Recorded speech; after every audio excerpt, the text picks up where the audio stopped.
Hello, everyone. Happy Tuesday and welcome back. This week, I'm not going to get into any statistics because it's too early in the month, but I do want to touch on a few important topics. So let's start off with the ever increasing debate lately, blaming speculators and sometimes investors for the state of our housing market. Now, I put this out on Twitter this week, again, talking about the speculators and kind of blaming them for some of the problems we have in housing. And of course, I want to read a couple of responses because they kind of represent the counter argument to what I would have to say. So, this is what I said: speculators and quasi investors are one of the main reasons for our housing bubble, next to low rates, since they don't care about carrying costs or affordability. All they see is dollars and short term gain. Basic fundamentals aren't part of the process until it's too late.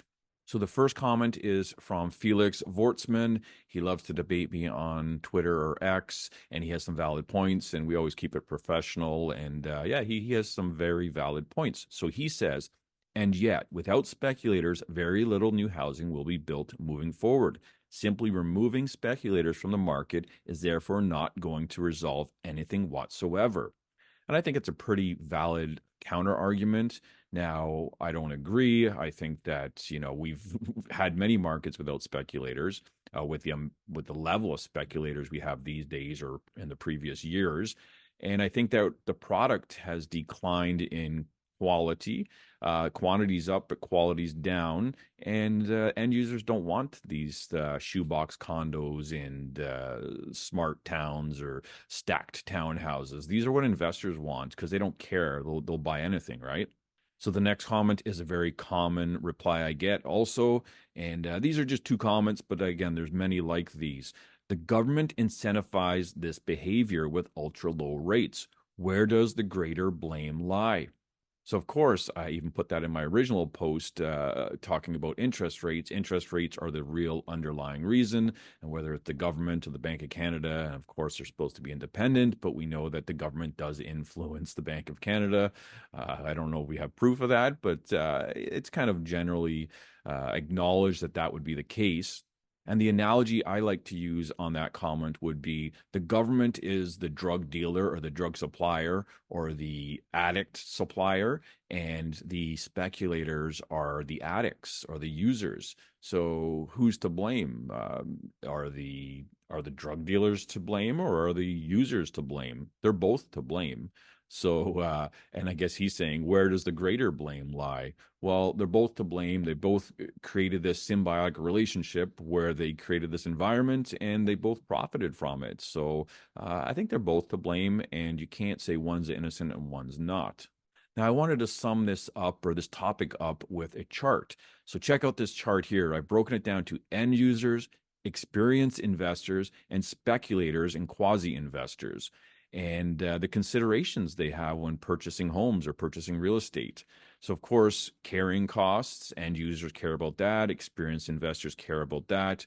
Quasi investors and speculators, they couldn't care less about carrying costs. They don't even get pre-approved most of the time. They just give the deposit and wait for it to be built. Sometimes they assign it. Sometimes they do close, but they don't care about carrying costs. Affordability, they couldn't care less. They don't analyze affordability like end users would and experienced investors. They don't care about affordability. It's not in their agenda or in their equations. Cap rates and rental rates, well, obviously end users don't care about that, but investors do. They care about rental rates and cap rates. They want to make sure they're making a sound investment. And again, I have no problem with investors. I think we obviously need investors to build rental supply and whatnot. But the speculators, they couldn't care less. They just try to rent it for the most amount of money to cover their costs when the market has turned like it has now. But they never planned on renting it, really. They just planned on dumping it and making lots of money. Financing and pre-qualification, of course, end users, home buyers, first-time buyers, and all these families, they have to go and get pre-qualified, and then they go put an offer on a house. Same with experienced investors. They make sure it fits into their portfolio and the funds are there and they can finance this. Speculators couldn't care less. You see the stories in the news about how their appraisals didn't come in on value or the interest rates went up and they can't afford the homes. They never planned on affording the homes. So this is why they're in trouble now. Operating costs, of Of course, families have budgets, end users, you have to calculate your operating costs or plan for them. Same with experienced investors. Roofs need to be done, furnaces need to be replaced, things like that, property tax. Speculators couldn't care less. It's why would they care? They're just going to dump the place and make hundreds of thousands of dollars. Location, very important for end users, very important for experienced investors. Speculators and quasi investors, obviously, it doesn't matter. Why would it matter? They just want to make money. Property type or suitability. Of course, that's top priority for end users.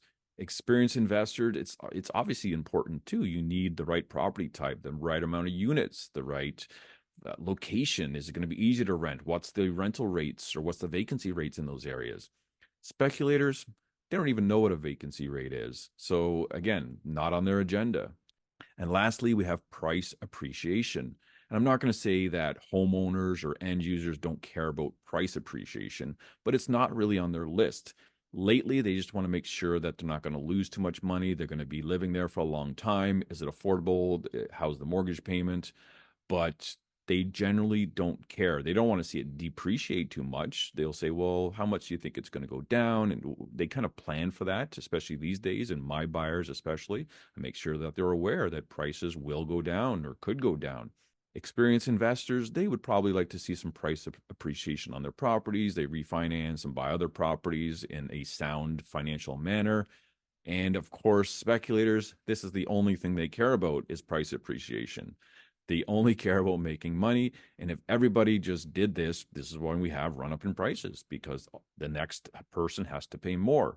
It's the greater fool theory. I'm buying this property based on the next person paying me more, and that's all that matters. So this is again why I'm always dumping on speculators and quasi investors. And I like to call them quasi investors because I don't want to group all investors in there.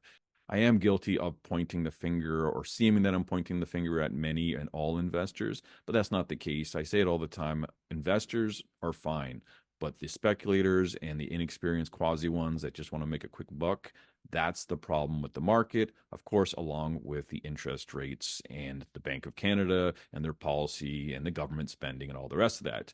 So let me know in the comments where you stand against speculators and quasi investing. Is it okay? Is it part of a healthy market, or is it not? Are they the reason, like I believe, for the run up in prices? Next, I'm moving on to the Housing Accelerator Fund, and I'm going to give you another update. I've done two of them so far, one from 2023, one from early 2024, and now I believe this might be the last one as far as it goes for announcements. They're winding down, all the money's almost gone, and they've kind of moved on from that pitch to something else, which I'll get to in a minute. But here they are. Here's a quick update of the previous one. So here's 2023, all the announcements there. I'm not going to go through them. 2024 early announcements. This is the first set. We ended off with Quebec. Remember when they got 350,000 per unit, and all the rest got between 27 and 40,000 or so. Here are the latest announcements that they've just rolled out in the last 2 months.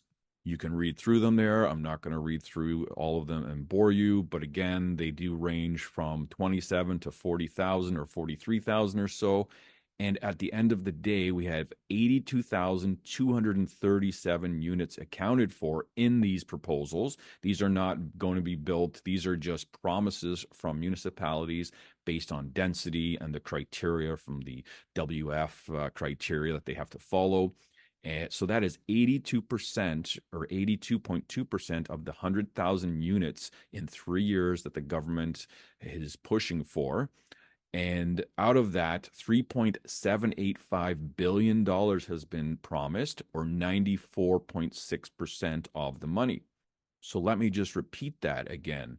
82% of the promised houses have been accounted for, but almost 95% of the money has been promised. So I'd say that they're clearly falling short on their promises for 100,000 new homes in 3 years. And I'm hoping we're going to see some more announcements because there's still 5% or just over 5% of that $4 billion fund left. Now, maybe there will be, maybe that money is going to be used for government administrative services, consulting fees, maybe a new app. I don't know. But again, we're not at that $4 billion mark yet. And there's only 82,000 homes so far that have been promised. But honestly, I would say our government has given up on affordable home ownership and moved on to a bigger cohort of the younger population now, which is renters. As many of you already know, last week Justin Trudeau announced his Renters Bill of Rights or something like that. It's part of the upcoming budget. And there's a few quotes I'd like to take from this because it leads into why he's announced this. In today's Canada, more people are renting than ever before. And that number is growing at double the rate of those able to buy a new home compared to a decade ago. Nearly two-thirds of young Canadians rent their homes, and they spend a greater share of their income on housing than other generations. He also went on to say, renters matter. It seems like it's a theme. So he has chose this group of Canadians, this young group of Canadians, of course. He's talking about young people, the vote that he's losing so much traction on right now. And he is trying to emotionally connect or exploit them. Of course, he's going to need their votes. So he has come up with this great solution to make a Renters Bill of Rights, a national Renters Bill of Rights. And let's see what that involves.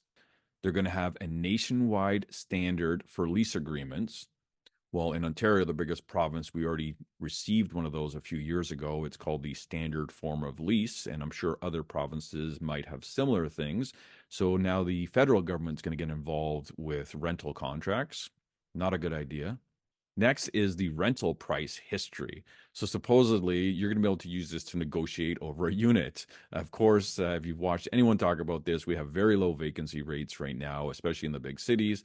And the landlord's going to laugh at you if you say, look, you rented this place for X number of dollars years ago. I want to negotiate. They're going to say, move on. We're just going to find somebody else. A legal aid fund to protect against unfairly rising rents and renovictions.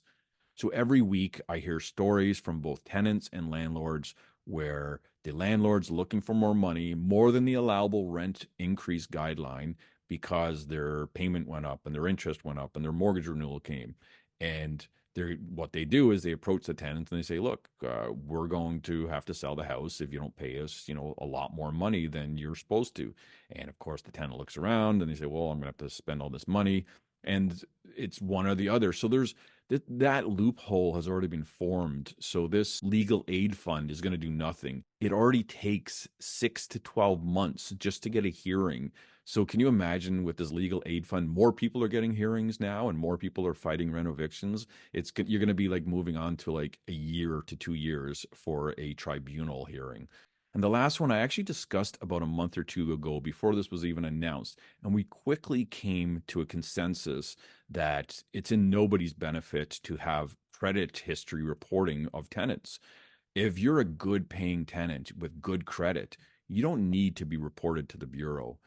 You already have good credit. Why would you want it? So you're going to say, no, I don't want my landlord reporting me. It's one thing that they can hold over me if there's a dispute. They can say, look, I'm going to ruin your credit now. You're having private individuals report you to the credit bureau.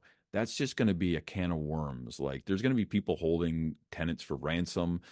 If you don't do this, or if you don't leave, or if you don't kick your dog out, or whatever the case may be, I'm going to report you to the credit bureau. So again, good tenants with good credit, it's going to do nothing for them. They can still get a mortgage whenever they want. They have a credit card and whatnot. On the other side of that coin, bad tenants with poor payment history and poor credit, what do they matter? They can't get a mortgage anyway. So report them. It's just one more thing on their bad credit bureau. They really don't care.